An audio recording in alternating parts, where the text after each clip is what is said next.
আসসালামু আলাইকুম। যারা জেনে বুঝে গুনাহ করে তাদের গুনাহ কি মাফ হবে? হলে তো এখন অনেকেই জেনে বুঝে গুনাহ করবে। চমৎকার একটি জিজ্ঞাসা। প্রিয় ভাইরা, তিনটা দিকের মধ্যে আছে। আল্লাহ রাব্বুল আমিন কোরআনুল কারীমের মধ্যে বলেছেন, ওয়াসারিউ ইলা মাগফিরাতিম মির রাব্বিকুম ওয়া জান্নাতিন আরদুহাস সামাওয়াতু ওয়াল আরদ। এই আয়াতটার একদম শেষের অংশে আল্লাহ রাব্বুল আমিন বলেছেন, আল্লাহ মুহসিন বান্দা হিসেবে তাদেরকেই পছন্দ করেন যারা যেই অপরাধ করেছে ওই অপরাধ আর তওবা করার পরে আর জেনে বুঝে করে না। তাদের ডেফিনেশন কি? মুহসিন, তারাই উৎকৃষ্ট বান্দা।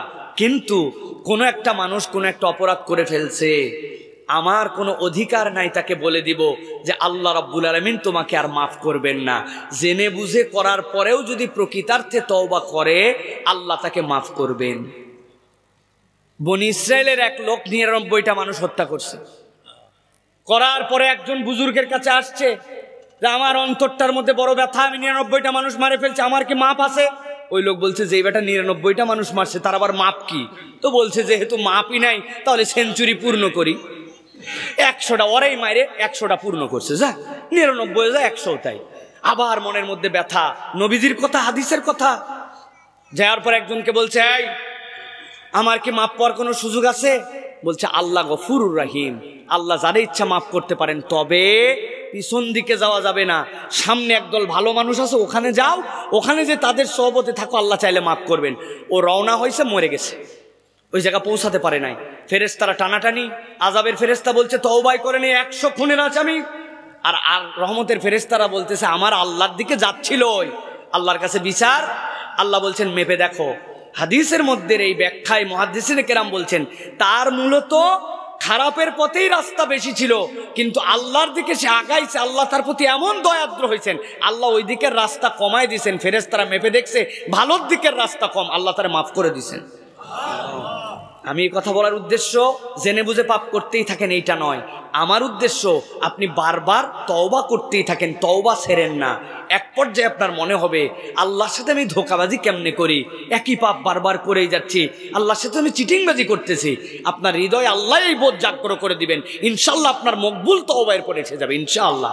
এই জন্য জেনে বুঝে পাপ করা যাবে না। জেনে বুঝে পাপ করলে ফিস্ক হয়, আপনি ফাসেক হয়ে গেছেন, আপনার গুনাহ হয়েছে, ফাসেকও হয়েছে। দাড়ি রাখা ফরজ, কি ফরজ? দাড়ি কাটা হারাম, দাড়ি ১ মুঠের বেশি ১ মুঠ পর্যন্ত রাখা ওয়াজিব, যেহেতু সকল পয়গম্বর রাখছেন, নবী রাখতে বলছেন, কাটতে নিষেধ করছেন। কেউ একজন তারপরেও কাটলো জেনে বুঝে, কি গুনাহ করলো? গুনাহও করলো, ফিস্কও করলো, ফাসেক হলো, যেহেতু আল্লাহর বিধানকে সরাসরি লঙ্ঘন করছে। যেহেতু এই গুনাহগার ফাসেক, কিন্তু আল্লাহর কাছে তওবা করলে আবার আল্লাহর কাছে সে প্রিয় পাত্র হয়ে যাবে। আল্লাহ আমাদেরকে বোঝার তৌফিক দান করেন। আসসালামু আলাইকুম শায়েখ, যখন আলেমদের মধ্যে দ্বন্দ্ব দেখব তখন কাদেরটা মানব? আলেমদের মধ্যে যদি দ্বন্দ্ব হয়, প্রথম কথা হচ্ছে ভাই এই দ্বন্দ্বে আপনি কান দিবেন না। দ্বন্দ্বের অনেক পর্যায় আছে। আপনি যেদিন দেখবেন আলেমরা দ্বন্দ্ব করতেছে, ফরজ নামাজ ৬ ওয়াক্ত, যেই আলেম ৫ ওয়াক্ত বলবে তারটা মানবেন। রোজা রমজানের পুরা রাখতে হবে না, ১৫টা রাখলে আদায় হয়ে যাবে, যে আলেম এই কথা বলবে ওইটা শুনবেন না। কিন্তু যদি বলে রমজান মাস পুরা পাইছ, পুরা আদায় করতে হবে, ওই আলেমের কথা মানবেন। বুঝছেন? যাকাত নিসাব পূর্ণ হয়ে গেল ২.৫% দেওয়া লাগবে, উনি বলছে না ২% দিলে হবে, ২% মানবেন না ২.৫% মানবেন। ফরজ বিষয়ে দ্বন্দ্ব ফন্দের কোনো কারবার নাই। যত ফুরুই বিষয় এইগুলার দ্বন্দ্বের মধ্যে আপনি কানই দিবেন না। আল্লাহ আপনাকে ফরজের মধ্যে থাকতে বলছে, এরপরে সুন্নত শত শত আছে, তারপরে জানা নফল আছে। ফজরের নামাজের পরে ওই স্থানেই বসে থেকে সূর্য উঠে যাওয়ার পরে ২ রাকাত নামাজ পড়ে বান্দা যখন উঠবে, আল্লাহ একটা হজ উমরার সওয়াব আমল নামায় দিয়ে দিবেন। কোন আলেম দ্বন্দ্ব করছে এটাতে?